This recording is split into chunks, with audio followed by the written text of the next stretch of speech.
Hi అండి, నమస్తే. Welcome to our channel అమ్మ స్మార్ట్ కిచెన్. ఈరోజు మన ఛానల్లో బంగాళదుంప పోపు, ఆలు పోపు ఏ విధంగా తయారు చేసుకోవాలో చూద్దాం. చాలా టేస్ట్గా ఉంటుంది.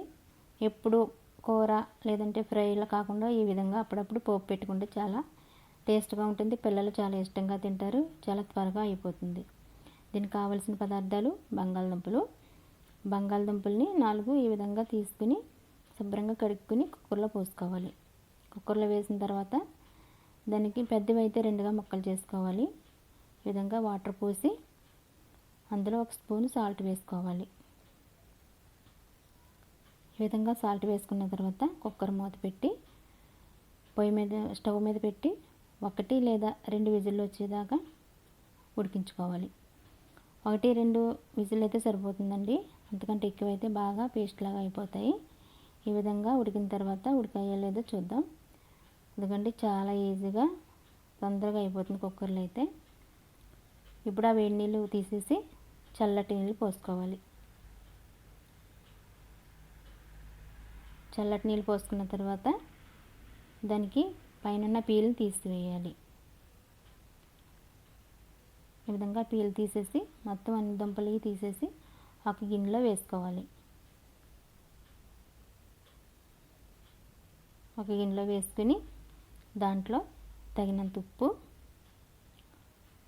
టేస్ట్కి సరిపడా ఉప్పు, అలాగే టేస్ట్కి సరిపడా కారం,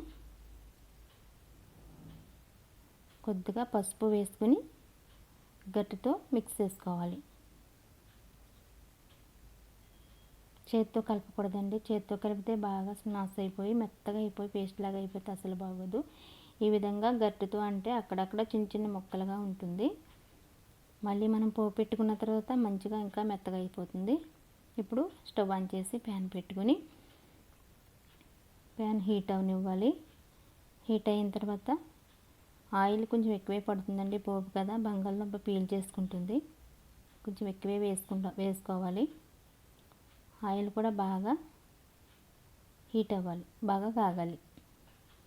అందులో 1 స్పూను ఆవాలు,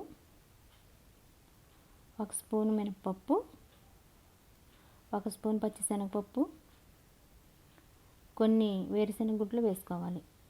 వేరుశనగ గుడ్లు వేసుకుంటే పోపు మనం తినేటప్పుడు ముద్దలో అప్పుడప్పుడు పంటి కింద ఇలా ఒక వేరుశనగ గుడ్డు తగిలితే కమ్మగా టేస్ట్గా ఉంటుంది.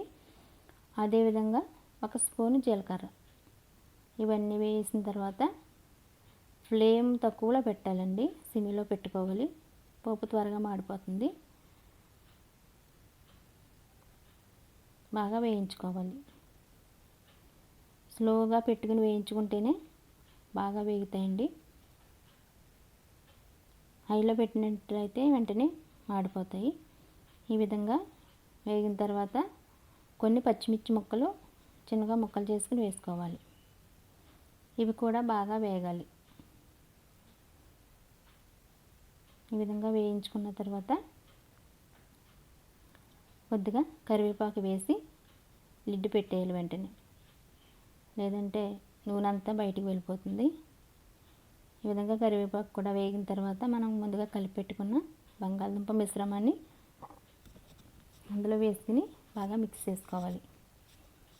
ఈ విధంగా మిక్స్ చేసుకున్న తర్వాత నేను ముందుగా వెల్లుల్లిపాయ వేయలేదండి కూరలో.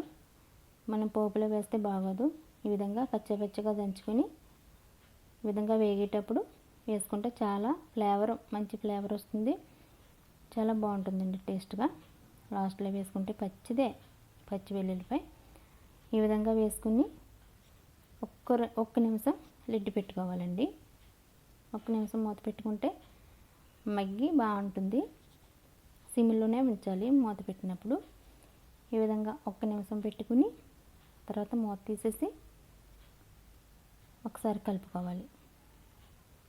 ఈ విధంగా కలిపిన తర్వాత లాస్ట్లో కొద్దిగా కొత్తిమీర వేసుకొని స్టవ్ ఆపేయాలండి. ఈ విధంగా స్టవ్ ఆపేసిన తర్వాత ఒక గిన్నెలోకి తీసేసుకోవాలి. అంతేనండి. బంగాళదుంప పోపు చాలా ఈజీగా చేసుకోవచ్చు. అదేవిధంగా చాలా టేస్టీగా త్వరగా అవుతుంది. పిల్లలకి లంచ్ బాక్స్లోకి చాలా